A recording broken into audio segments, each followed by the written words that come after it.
struggled a lot in our first year, especially. We did some counseling about a year and a half into our marriage. We did some counseling at Westside, and our pre-marriage counseling was not really anything. Yeah. So it was kind of almost a pre-marriage counseling after marriage kind of thing, and he kind of took us through what he normally does with a pre-married couple. So it was a lot. It helped us kind of learn a little bit more about ourselves plus our spouse that we never really discussed prior to getting married, and it really our first opened. 2 years we were on completely different wavelengths. We weren't even a lot of things. Yeah.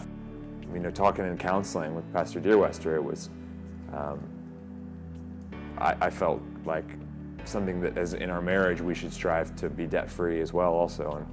And a big part was that it was such a conflict for us. We would have kind of knockout dragouts on when, you know, just talking about finances, and we'd have, you know, it would be kind of the root of a lot of our problems and our arguments and things, and it was not fun. So we just were like, you know, and it really, once we kind of didn't have money to fight about, we didn't really have a whole lot to fight about. So it really, it's true, kind of helped us in that. That's so that was kind of a big part of it. Was like, we could tell it was part of the problem of us just not communicating well, but it did take some sacrifice, and definitely there was times that I thought that the whole thing was stupid, and that it took me a while to be on board. It really did. Living paycheck to then like giving ourselves boundaries in our spending and limiting ourselves. I mean, you know,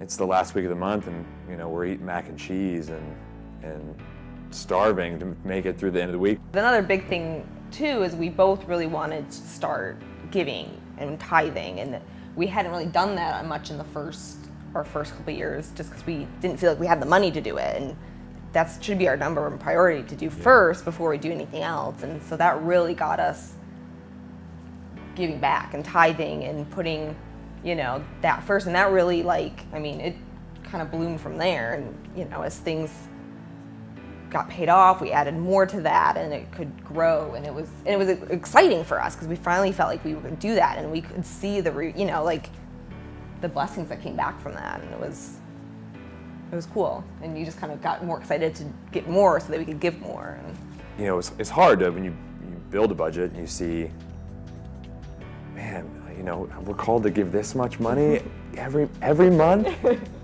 Every paycheck I have to give that much away. Like I could pay my debt down so much faster if we just, you know, delayed that.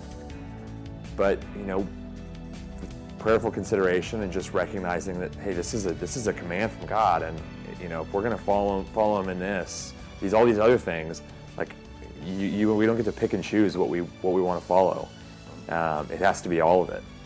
And you know, we started giving, and every time we'd pay down a debt, we'd increase the amount that we were giving, to where by the end, when we were finally, you know, we were giving 10% and more. Last year, 2011's Impact Drive, we thought about it, we prayed a lot about it, we looked at our budget, so, you know, here's where we feel like we can cut and we can give above and beyond. And we dedicated our amount, we signed and dropped in the offering. And the next day, Erin got a pay raise that was equivalent to what we had promised to give over the next year. It's like, that is the goodness of God. Like, He responds when we answer His call. It was awesome. Yeah. Those things seem to happen a lot too. Yeah. When you really commit, it suddenly all starts to fall together. Makes sense.